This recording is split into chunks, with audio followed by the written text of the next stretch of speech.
mempermuliakan nama Tuhan. Semuanya itu adalah kebaikan kemurahan Tuhan yang Tuhan berikan bagi kita pribadi pun keluarga lepas keluarga. Oleh karena itu kita siapkan hati kita untuk memperhatikan firman Tuhan yang mengubah hati kita, mengubah pikiran kita, dan memberikan kita kekuatan yang luar biasa. Haleluya. Firman Tuhan yang terambil di dalam Perjanjian Lama, yaitu Pengkhotbah 3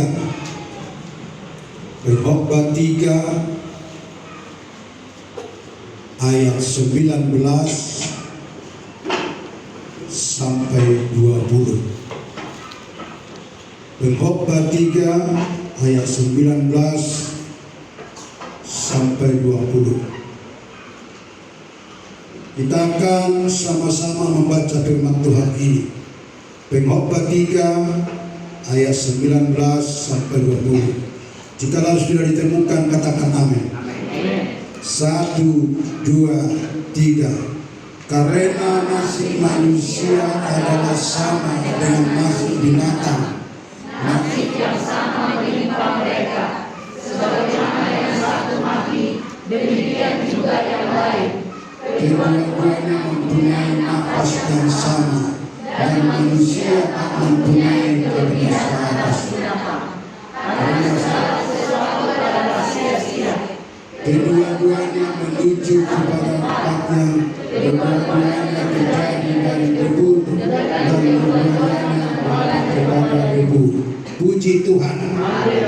Nah, saudara-saudaraku, firman Tuhan ini yang dituliskan oleh Raja Salomo. Kita tahu Raja Salomo adalah seorang raja yang berhikmat, yang diurapi oleh Tuhan. Lalu dia memberikan pernyataan di mana nasib manusia adalah sama dengan nasib binatang. Kalau kita renungkan firman Tuhan ini menunjukkan bahwa sesungguhnya kita ini sungguh tidak ada hati.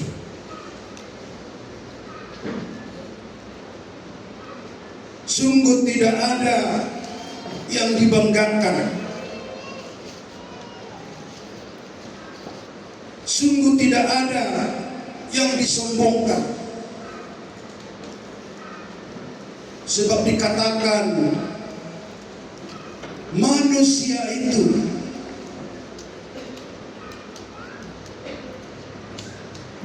kedua-duanya mempunyai napas yang sama. Kedua-duanya ditimpa dengan yang sama. Kedua-duanya akan mati. Nah, saudara-saudaraku yang dikasih Tuhan, ini perlu kita renungkan dalam setiap kehidupan kita, bahwa kita pasti akan mati, bahwa kita tidak selamanya di tengah-tengah dunia ini, bahwa kita ada waktunya tanpa terkecuali. Kaya miskin, cantik jelek, ganteng, hitam putih, ada waktunya. Nah, Bapak Ibu Saudaraku yang dikasihi oleh Tuhan, yang perlu kita renungkan di sini, apakah kita hidup tuntunan Tuhan? Apakah kita hidup sesuai dengan kehendak Tuhan? Ini yang perlu mau kita renungkan di dalam setiap kehidupan kita. Karena firman ini mengatakan karena nasib manusia adalah sama dengan nasib binatang. Nasib yang sama menimpa mereka. Sebagaimana yang satu mati, demikian juga yang lain.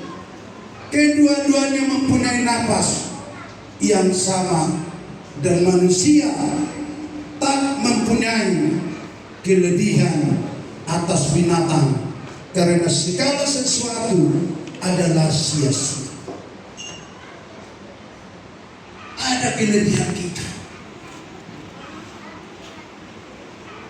Kalau binatang mati, manusia pun mati.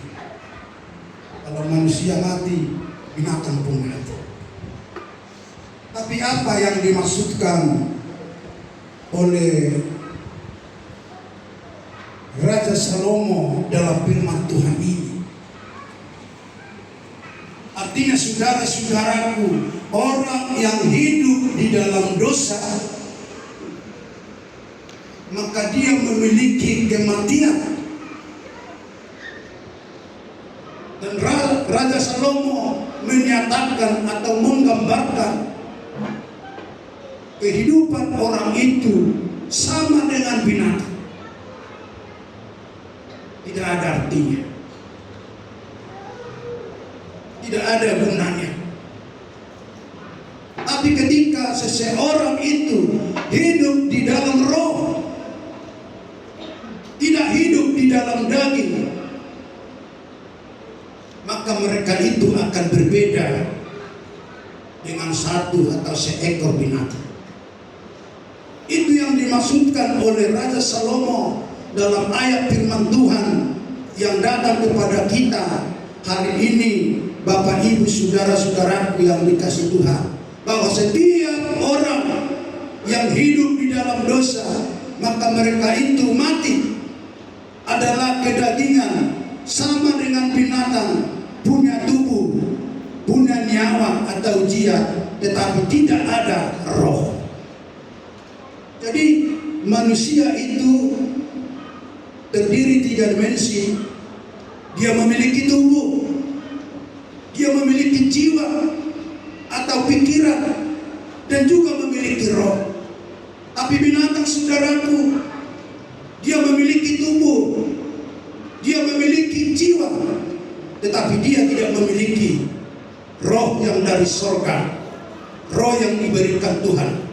Tetapi saudara dan saya adalah manusia, makhluk yang sangat berharga, memiliki roh. Dan itulah sebenarnya perbedaan saudara dan saya dengan binatang-binatang yang ada di tengah-tengah dunia ini. Tetapi Raja Salomo menyatakan ada persamaannya. Persamaannya adalah sama-sama mati.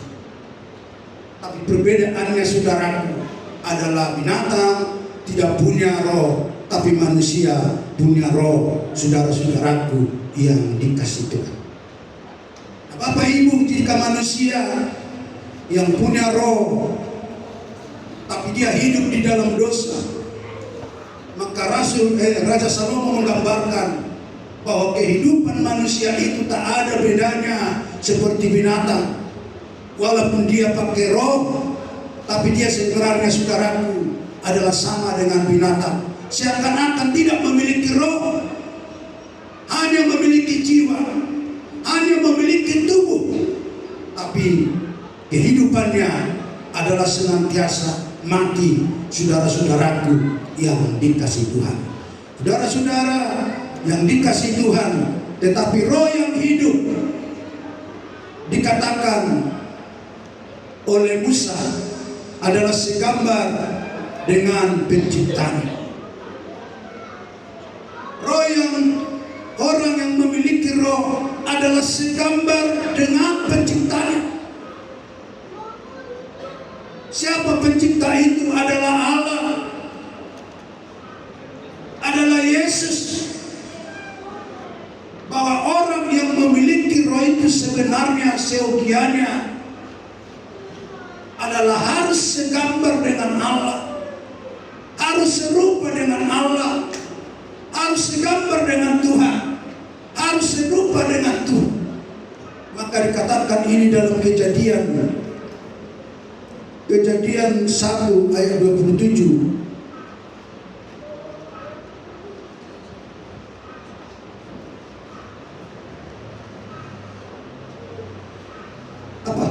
Maka Allah menciptakan manusia itu menurut gambarnya.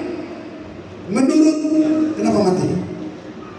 Maka Allah menciptakan manusia itu menurut gambarnya, menurut gambar Allah diciptakannya. Dia laki-laki dan dia perempuan diciptakannya mereka. Jadi Bapak Ibu Saudaraku yang dikasihi oleh Tuhan, bahwa sesungguhnya manusia yang punya roh itu sungguh-sungguh segambar dengan Allah. Artinya saudaraku, segambar dengan Allah, dia memiliki tabiat yang sama dengan Allah. Dia memiliki kasihnya yang sama dengan Allah. Dia memiliki, saudara-saudaraku, cinta yang sama cintanya dengan Allah. Walaupun saudara-saudaraku, kasih itu, tabiat itu, cinta itu tidak full seperti kasih Allah Bapa di sorga. Tetapi mereka yang punya roh itu memiliki tabiat, memiliki kasih, memiliki cinta saudaraku seperti kasih Bapa di dalam sorga, saudara-saudaraku. Dan itulah perbedaan kita sesungguhnya dengan binatang yang disampaikan oleh Raja Salomo ini. Dan kalau saya perhatikan, Raja Salomo menulis ini, bahwa sesungguhnya dia katakan sia-sia.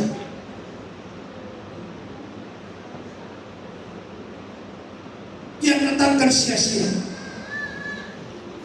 Dimana kalau kita lihat Raja Salomo tidak melihat hal kekekalan, sehingga dikatakan semuanya di muka bumi ini adalah sia-sia. Artinya saudara-saudara yang dikasihi oleh Tuhan, Raja Salomo ini kita lihat adalah bisa dikatakan moralnya bijak. Firman Tuhan mencatat bahwa Raja Salomo memiliki beberapa gundik, beberapa istri, dan yang lain-lain saudara-saudaraku.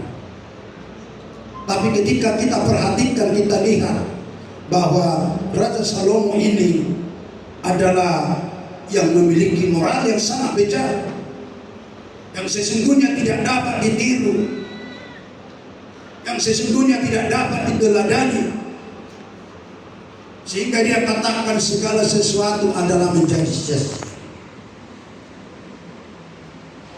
Yang walaupun dia akui bahwa orang yang demikian adalah orang-orang yang sama dengan binatang. Ini yang menjadi pelajaran bagi kita. Jadi firman ini sebenarnya mengingatkan saudara, mengingatkan saya yang hidup di hari zaman ini, yang sudah digenapi oleh Yesus Kristus datang ke tengah dunia, agar kita tidak seperti orang-orang di dalam perjanjian lama yang moralnya bejat, yang moralnya tidak sesuai tabiat Allah, yang moralnya tidak sesuai dengan kasih Allah, yang moralnya tidak sesuai dengan cinta kasih Allah. Kalau saudara melihat Raja Salomo ini,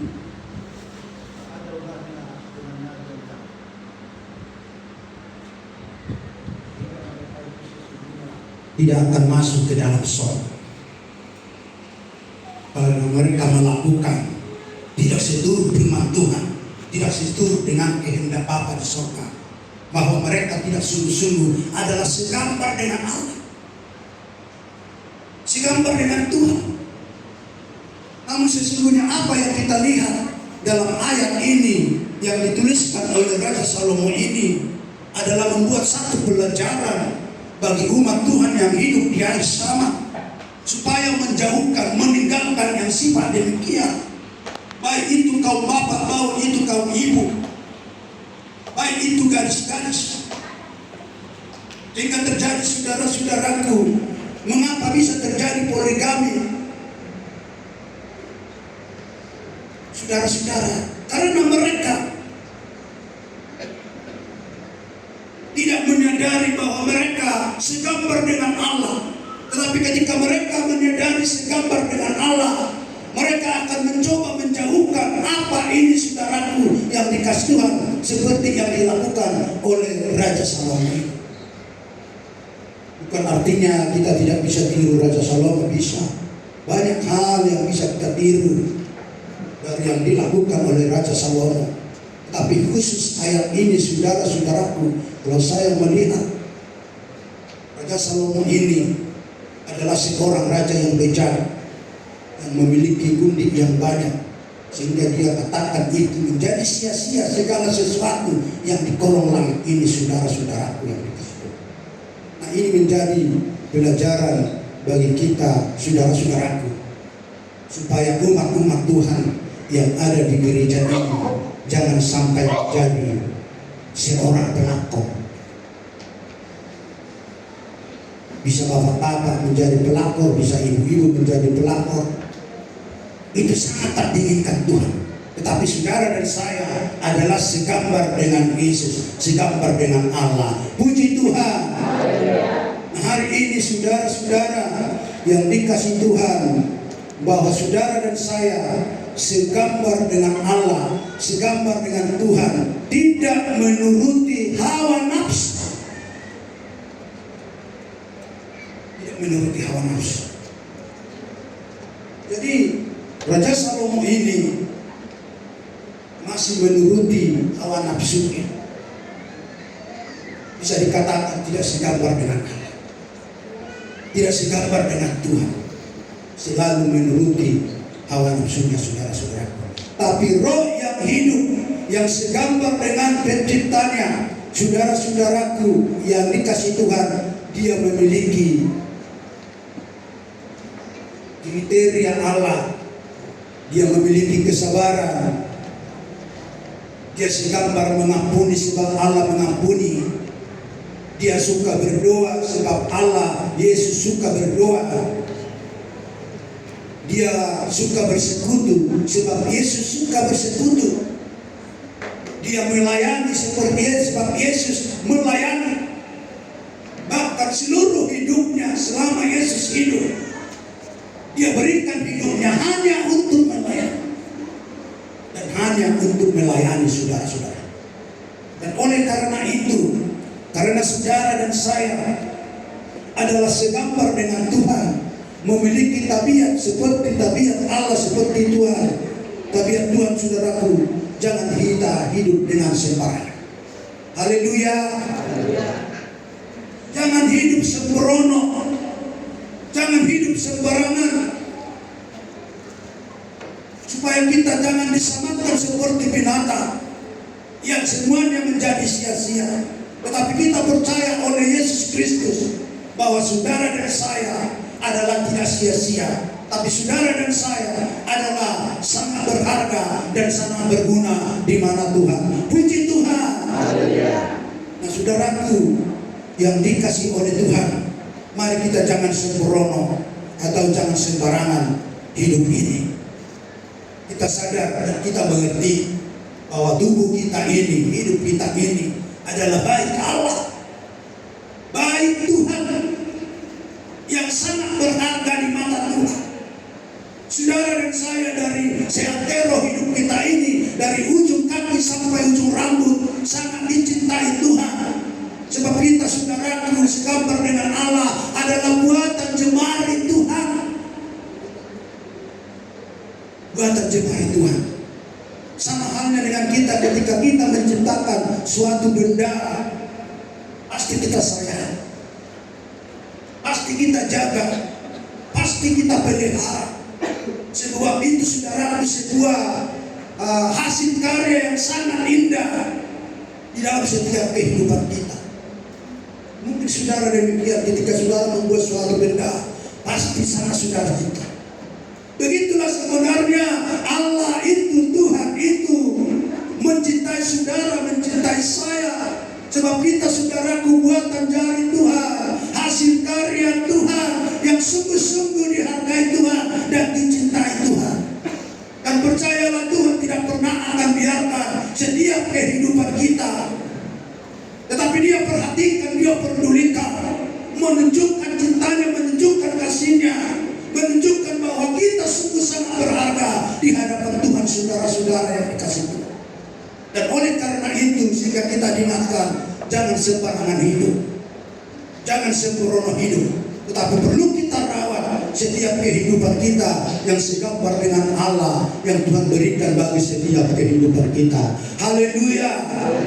Nah, saudara-saudaraku yang dikasihi Tuhan, dalam firman Tuhan ini kita juga diingatkan dalam ayat 20, saudara-saudara yang dikasihi Tuhan, kedua-duanya menuju satu tempat, kedua-duanya terjadi dari debu, dan kedua-duanya kembali kepada debu. Benar juga yang disampaikan oleh Raja Salomo ini, Bapak Ibu Saudaraku. Maka semua pergi ke suatu tempat dalam dunia ini, saudaraku, ada 4 golongan. Yang pertama manusia, yang kedua binatang, yang ketiga tumbuh-tumbuhan, yang keempat adalah material atau benda mati, saudara-saudara. Semuanya itu Raja Salomo katakan, firman ini katakan, kembali kepada debu. Jadi untuk itu kita jangan terlalu cinta akan dunia. Walaupun kita diberikan kesempatan memiliki, jangan terlalu cinta ke sana. Haleluya. Tapi perlu kita pergunakan itu untuk memuliakan Tuhan, untuk mengagungkan Tuhan, untuk meninggikan Tuhan, saudara-saudaraku yang dikasihi Tuhan. Dikatakan keempat hal ini akan menjadi debu, tetapi manusia adalah roh, memiliki roh. Itu perbedaannya. Jadi sehingga dikatakan Bapak Ibu Saudaraku bahwa tanaman ini adalah, binatang ini adalah robot Allah. Saudara tahu robot? Dia begitu kuat, dia begitu perkasa, tapi dia, saudara-saudaraku, tidak ada memiliki nyawa atau roh. Dan dia, saudara-saudaraku, tidak bisa berkembang. Itulah robot yang diciptakan manusia. Tetapi robot yang diciptakan Allah adalah seperti tanaman. Dia bisa berkembang seperti singa, seperti gajah, seperti binatang yang lain. Mereka itu kuat. Kalau saudara dibandingkan kekuatan kita dengan kekuatan gajah, mungkin berpuluh-puluh ribu kekuatan kita, saudara. Maka bisa dikatakan bahwa mereka itu adalah robot Allah. Dan robot Allah itu beda dengan robot yang diciptakan manusia. Robot Allah itu bisa berkembang, bisa bertambah, saudara-saudaraku. Tapi sesungguhnya mereka itu tidak memiliki roh, saudara-saudaraku yang dikasihi Tuhan.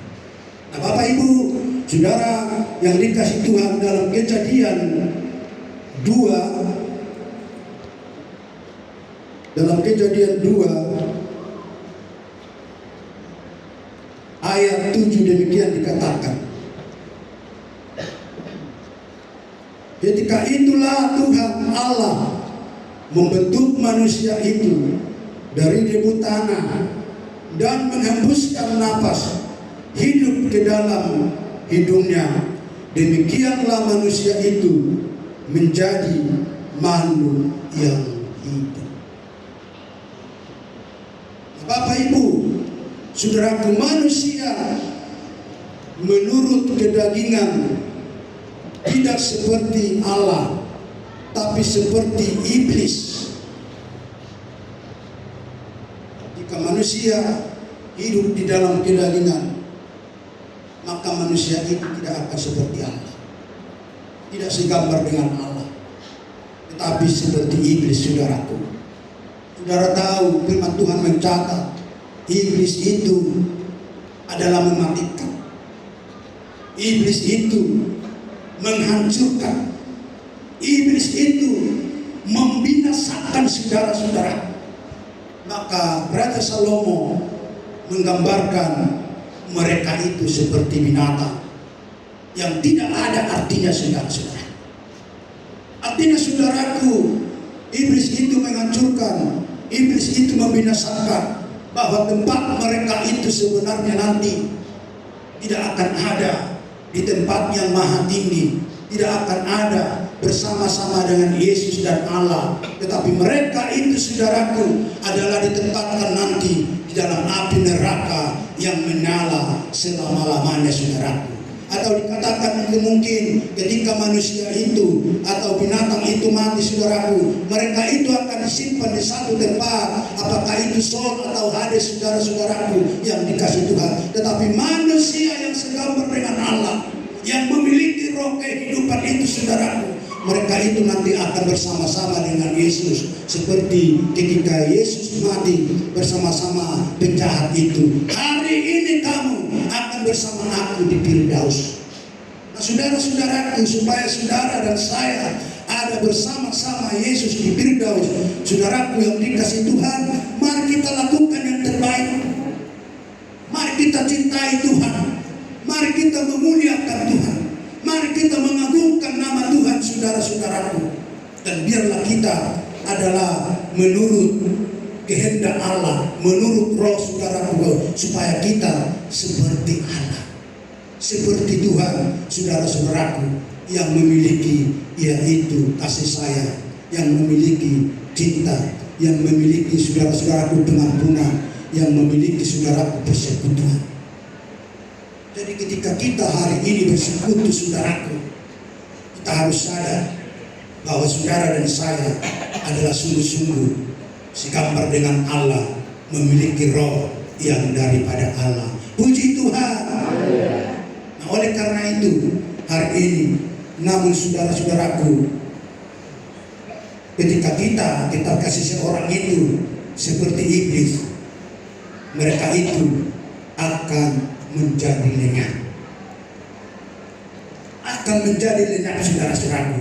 Namun perlu kita tahu dan perlu kita perhatikan dari sisi kekekalan kita, dari sisi kekekalan, saudara-saudaraku, bahwa binatang, tanaman, roh Tuhan ini bisa berkembang, saudara-saudaraku, sesuai dengan kehendak Tuhan, saudara-saudaraku yang dikasih Tuhan. Bahwa mereka, saudara yang dikasih Tuhan, yang dipelihara Tuhan, yang dijaga Tuhan, yang dilindungi Tuhan, sama dengan saudara, sama dengan saya, saudara-saudaraku yang dikasih Tuhan. Maka oleh karena itu, pelihara hubungan kita dengan baik kepada Tuhan setiap waktu, setiap saat, dimanapun kita berada, saudara-saudaraku, supaya roh kita selalu hidup dimanapun kita ditempatkan, dimanapun kita berada. Roh kita selalu hidup menyala-nyala bersama-sama Tuhan, memuliakan Tuhan, mengagungkan Tuhan, meninggikan Tuhan, bahkan bersekutu dengan Tuhan, saudara-saudaraku, sehingga kemurahan-kemurahan daripada Tuhan itu akan dinyatakan bagi setiap kehidupan kita, saudara-saudara yang dikasihi. Sebab kita sadar di tengah-tengah perjalanan kita, hidup kita hanyalah perjalanan pulang, seperti pujian kita.